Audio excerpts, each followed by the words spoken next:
जय माता दी दोस्तों। अन्नू जोन में आप सभी का स्वागत है।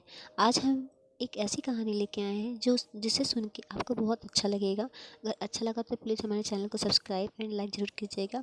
आज हम बात करेंगे नर्मदा नदी की, जिसकी कहानी आप अभी तक नहीं सुनेंगे थे। आज मैं इस कहानी कहूँगी। प्राचीन ग्रंथों में जिससे रेवा नदी का जिक्र हुआ है वह भारत की एक पवित्र नदी नर्मदा है।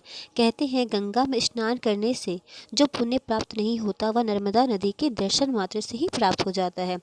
इस नदी का हर कंकड़ शंकर के समान है, जिसे नर्मदेश्वर महादेव के रूप में पूजा जाता है। नर्मदा के जन्म की कहानी बहुत ही रोचक है। उससे भी रोचक है इसके नदी बनने की कहानी। ऐसी कथा है कि यह भगवान शिव के पसीने से एक 12 साल की कन्या रूप में उत्पन्न हुई थी। फिर जीवन में ऐसा मोड़ लिया कि प्यार में इन्हें धोखा मिला और यह उल्टी दिशा में बहने निकली। एक और कहानी है जो पौराणिक है, इन्हीं के नाम पे इनकी जन्म के बारे में।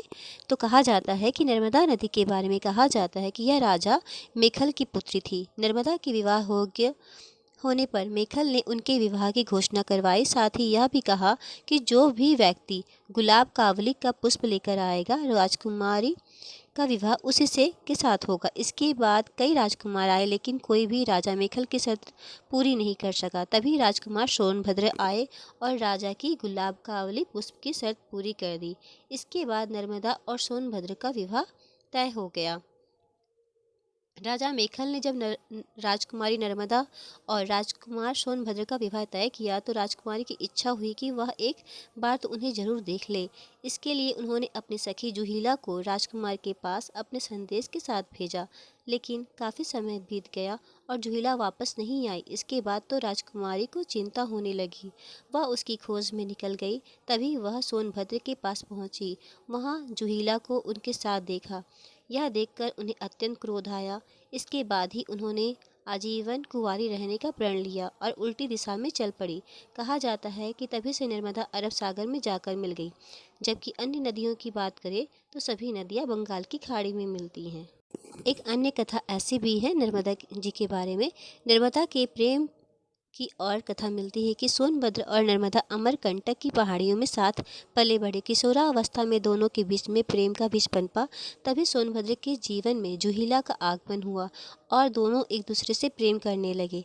इसके बाद जब नर्मदा को यह बात पता चली तो उन्होंने सोनभद्र को काफ़ी समझाया, लेकिन वह नहीं माने। इसके बाद नर्मदा क्रोधित होकर उल्टी दिशा में चल पड़ी और आजीवन कुंवारी रहने की कसम खाई। इसलिए नर्मदा जी को कुंवारी नदी भी कहा जाता है। नर्मदा को मध्य प्रदेश की जीवन रेखा कहा जाता है। नर्मदा की उत्पत्ति मेखल पर्वत के अमरकंटक शिखर से हुई है। बता दें कि ये पूर्व से पश्चिम की ओर बहती है और खंबात खाड़ी में गिरती है। नर्मदा भारत के अंदर बहने वाली तीसरी सबसे लंबी नदी है। नर्मदा नदी को एक लौती परिक्रमा वाली नदी कहा जाता है, जिसकी परिक्रमा किया जाता है। ग्रंथों में नर्मदा नदी की उत्पत्ति और उसकी महत्ता का विस्तार से वर्णन मिलता है।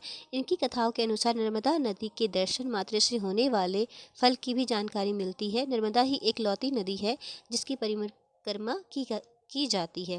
पुराणों में उल्लेख मिलता है कि गंगा स्नान से जो फल नहीं मिलता वह नर्मदा के दर्शन मात्र से ही प्राप्त हो जाता है। इससे आप जान सकते हैं कि नर्मदा नदी कितनी ही पवित्र है।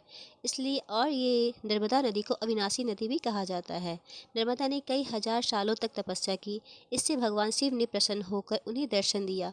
इसके बाद नर्मदा ने उनसे कई वरदान प्राप्त किए। इसमें प्रलय में भी अविनाशी होने, विश्व में एकमात्र पाप नाशनी और नर्मदा में पाए जाने वाले पाषाणों के शिवलिंग होने का वरदान पाया। यही वजह है कि नर्मदा में पाए जाने वाले शिवलिंग को बिना प्राण प्रतिष्ठा के ही पूजा जाता है।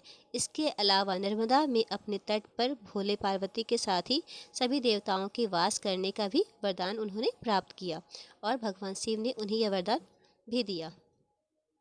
अगर ये आपको कहानी अच्छी लगी हो तो प्लीज़ हमारे चैनल को लाइक एंड सब्सक्राइब करें और इस तरह की मैं कहानी और लेके आऊँगी। जय माता दी।